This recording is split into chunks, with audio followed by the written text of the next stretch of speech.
जय मिथिला। मिथिला खबर में अहाँ सबके स्वागत है। हम बाजि रहल छी मनोज चौधरी। 2024 में लोकसभा के चुनाव ये और पूरे भारतवर्ष में सरगर्मी तेज भ गेलिए। एखन ठंडा के समय है मगर हर चौक चौराहा और घूर तौर में चुनाव के चर्चा जारी है। एखन हम छी अहाँ के पूर्णिया में और हमर सहयोगी जे छथि शशिकांत जी ओ अहाँ के वोटर सबसे बात कर रहल छथि तो हम हुनका पास चलै छी। नमस्कार, प्रणाम, सलाम, सत श्री अकाल। मैं हूं शशिकांत और आप देख रहे हैं आइडियलाइज न्यूज, जूम सिटीज और मिथिला खबर संयुक्त रूप से। चर्चा पे कि लोकसभा चुनाव को लेकर के एक चर्चाएं करता हूं। मैं प्रत्येक सप्ताह यह लेकर के आता हूं और आज नुक्कड़ चर्चा पे मैं आ गया हूं पूर्णिया के सुदिन चौक पर। और आप देख रहे हैं कि जैसा कैमरा में दिखाई, यहाँ पे तमाम लोग हमारे बीच बैठे हुए हैं और आज मैं इनसे जानता हूं कि पूर्णिया में लोकसभा चुनाव को लेकर के क्या हवा है और किस ओर हवा का रुख होने वाला है। जैसा कि कुछ लोगों का कहना है कि जो माननीय सांसद हैं उन्हीं की ओर हवा है, कुछ लोगों का कहना है कि पप्पू यादव की ओर हवा है, कुछ लोगों का कहना है कि बीजेपी की ओर है। लेकिन एक यह भी है कि बीजेपी में चेहरा नहीं है।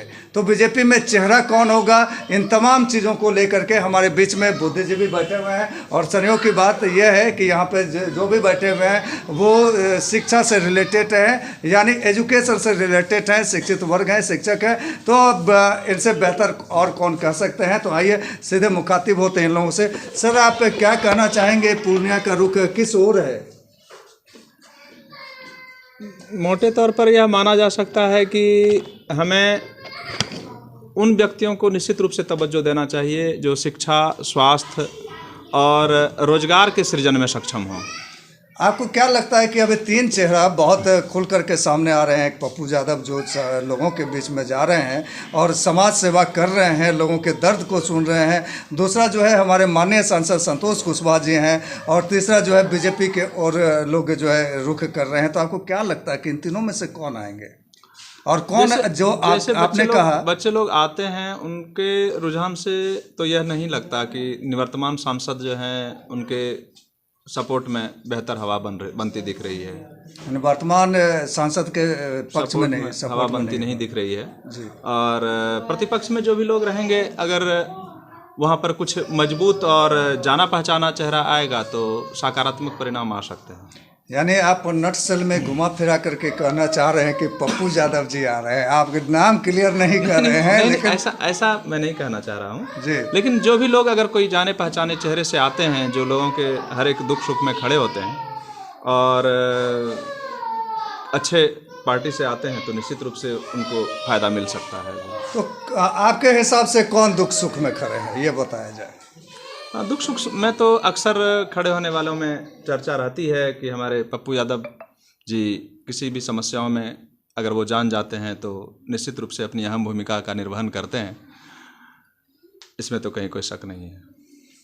तो ये रहा, इन्होंने कहा कि पप्पू यादव जी सुख दुख में भागीदारी होते हैं, वो जाते हैं लोगों के बीच में, जनता का सुनते हैं, इसमें कोई शक नहीं। तो नटसेल में इन्होंने कह दिया कि पप्पू यादव आ रहे हैं। इन्होंने हालांकि खुले शब्दों में नहीं कहा लेकिन नटसेल में कहा। हमारे बीच में युवा हैं, आइए जानते हैं ऐसे युवा से कि ये युवा क्या कहना चाहेंगे। क्या चलिए, युवा हैं, इनसे जान लेंगे। क्या कहेंगे आप, कौन आ रहे हैं आपके हिसाब से?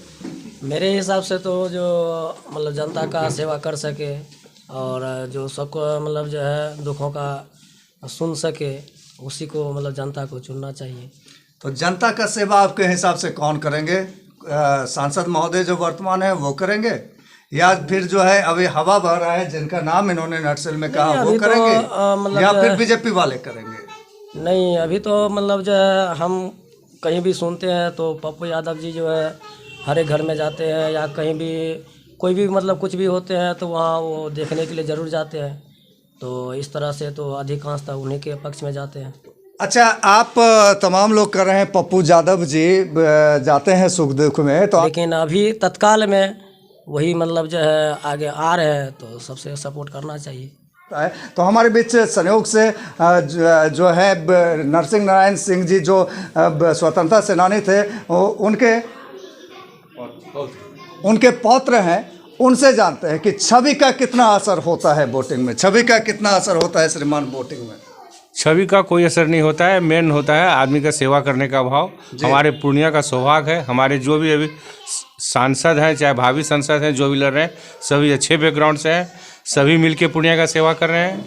हम सबके शुभकामना के साथ हैं, सभी कोई आगे बढ़े और पब्लिक का डिसीजन है जनमत का हमें सम्मान करना चाहिए। और पूर्णिया में रेलवे का विकास नहीं हुआ है, रेलवे का वॉशिंग पिट नहीं है, पूर्णिया में से पटना के लिए कोई डायरेक्ट ट्रेन नहीं है। बिहार एक पिछड़ा हुआ स्टेट है, यहाँ रेलवे का जो पैसा लगा हुआ है और रोड का जो पैसा लगा हुआ है वही बिहार में विकास के काम में आता है। हमारे यहाँ पूर्णिया में रेल का विकास होना चाहिए और जो भी जीते वो रेल का विकास करें। और यहाँ हाई कोर्ट का बेंच बनना चाहिए और सेंट्रल यूनिवर्सिटी बनना चाहिए और हमारा ये और एम्स बनना चाहिए। यही चार चीज़ पूर्णिया मांगे एयरपोर्ट, एयरपोर्ट भी चाहिए पूर्णिया के विकास के लिए। एयरपोर्ट मस्ट है हमारे एयरपोर्ट का। हमारे यहाँ सब कुछ इंफ्रास्ट्रक्चर बना हुआ है, केवल एक पोटा के पोर्ट बनाना है जो कि मैन्युफैक्चर होकर तुरंत बन जाता है। उसके लिए बहुत ज़्यादा इंफ्रास्ट्रक्चर की ज़रूरत नहीं है। क्यों नहीं चालू हुआ, ये आश्चर्य का बात है। मेरे कहने का मतलब है हमारे जो भी भाजपा के सांसद हों, चाहे माननीय पप्पू यादव हों, चाहे संतोष कुशवाहा जी हों, या जो भी सांसद हों, चाहे AIM का ही कैंडिडेट हो, जो भी हो, पूर्णिया की सेवा करें। हम सब के साथ हैं, पब्लिक जिनको वोट करेगी हम उनको वोट करेंगे। सभी हमारे लिए एक समान है, सभी एक समान है और सभी में योग्यता है, सभी अपने स्तर से पूर्णिया अच्छा ठीक है, आप कह रहे हैं सभी एक समान है, सभी में योग्यता है। किसी एक को तो चुनेंगे, आपके हिसाब से योग्यता किन में है? पप्पू यादव में है, संतोष कुशवाहा में है, या फिर बीजेपी के किसी कैंडिडेट में? गुप्त मतदान है। जिस तरह से एक आम जनता के नज़र से हम गुप्त मतदान करेंगे। हम किनको करेंगे उनको हम सार्वजनिक नहीं कर सकते, नहीं कर सकते जी। चलिए, यह बहुत बड़ी बात इन्होंने कहा कि मतदान गुप्त मतदान होता है, मतदान आपका अधिकार होता है और आपसे आग्रह है कि मतदान जो है इसी तरह से आप सार्वजनिक नहीं करें, लेकिन छवि जो है देख करके करें। तो बहरहाल और भी हमारे बीच में हैं शिक्षक महोदय, आइए इनसे जानते हैं कि सर आप क्या कहना चाहेंगे इन तमाम मुद्दों को लेकर के। लोकसभा का चुनाव देश के स्तर पर होता है, ये एक स्थानीय चुनाव नहीं है। इसमें बहुत व्यापक रूप से जो सोचने वाले हैं, देने वाले हैं वोट, वो बहुत सारी चीज़ों को सोचेंगे और उस आधार पर वोटिंग करेंगे। अच्छा, उसी आधार पर वोटिंग, उसी आधार पर आप वोटिंग करेंगे। जी, देश भी किसी भी पढ़े लिखे या समझदार नागरिक के मन में रहेगा, देश जरूर। अब आइए, देश रहेगा मन में जरूर। इन्होंने नटसेल में अपनी बातें कह दी श्रीमान, इन्होंने कह दिया आप हैं तो मुमकिन है। आप समझ सकते हैं कि इनका इशारा किधर है। तो देश को देख करके वोटिंग करना आवश्यक है। तो आइए जानते हैं इनसे क्या कहना चाहेंगे आप इन तमाम मुद्दों को लेकर के। देखिए, लोकसभा चुनाव जो है वो देश के मुद्दे पर ही होता है, लोकल मुद्दे कम नज़र आते हैं उसमें। तो ऐसे लोग चुन के आना चाहिए जो रोजगार, अर्थव्यवस्था, स्वास्थ्य इसको प्राथमिकता दे, ना कि हवाई बातें हो केवल। तो यही कहना चाहेंगे कि इन तीनों मुद्दों पे ज़्यादा जोर होना चाहिए, जिससे कि आने वाले भविष्य में हमारा देश और समृद्धि हो, खुशहाली हो।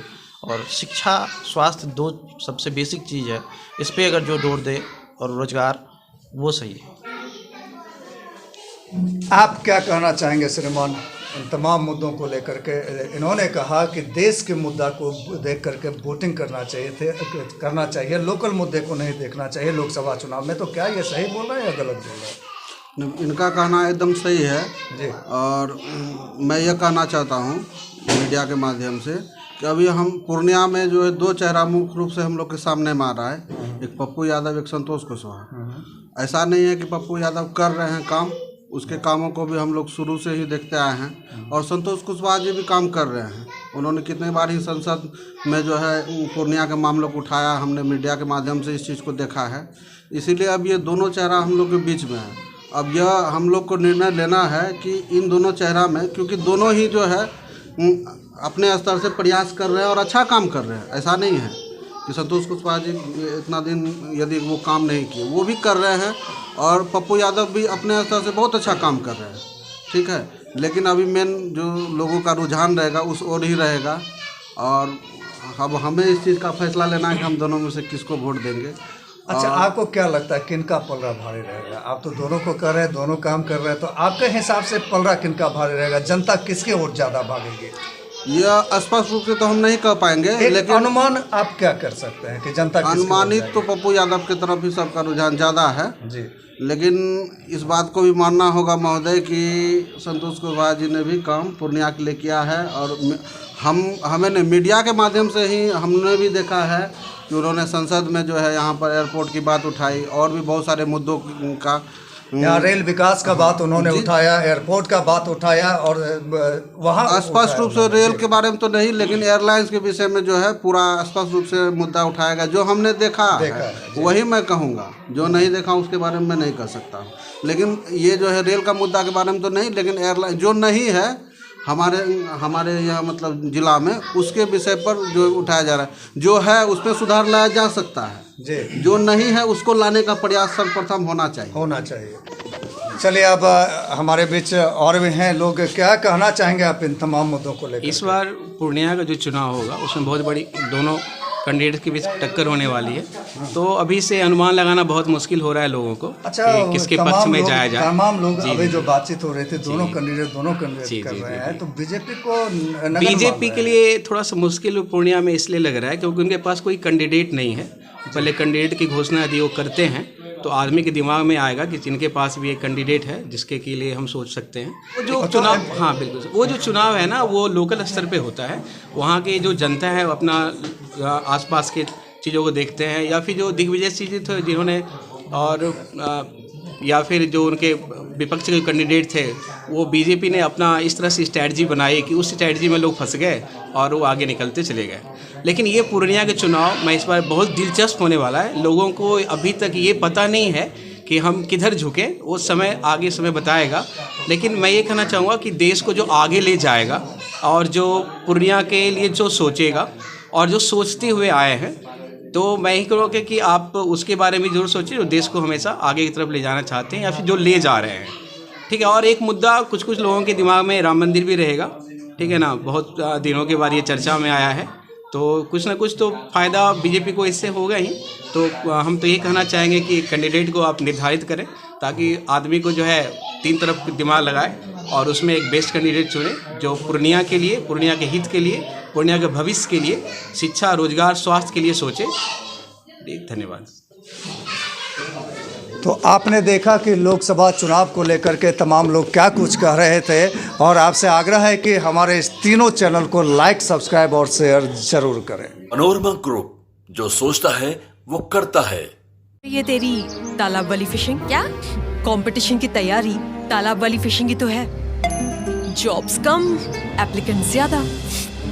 क्या हुआ, मिर्ची लगी? हाँ? अगर लाइव बनानी है ना तो मेरी तरह अरीना एनिमेशन से स्किल ले और ज्वाइन कर एनिमेशन और वीएफएक्स इंडस्ट्री। अगर जॉब्स के लिए कहीं कंपटीशन नहीं है तो वो है मीडिया और एंटरटेनमेंट इंडस्ट्री, और उसके लिए बेस्ट प्रिपेयर करता है अरीना एनिमेशन। अरीना एनिमेशन, अब सेटल हो जाओ।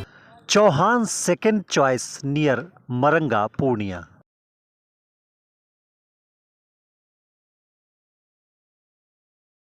रिलैक्स फिजियोथेरापी, एक्सरसाइज एवं बिजली चिकित्सा केंद्र, doctor Kshitij Ranjan, physiotherapist, doctor Vibha Jha के अपोजिट, पूर्णिया। नमस्कार, हम अहाँ सबके रवि सुधा चौधरी, बॉलीवुड एक्टर और प्रोड्यूसर। हम मिथिला खबर देखे वाला सब दर्शक की अनुरोध करैछ कि अहाँ सब ई चैनल के सब्सक्राइब करू, लाइक करू और ढेर सारा प्यार दू।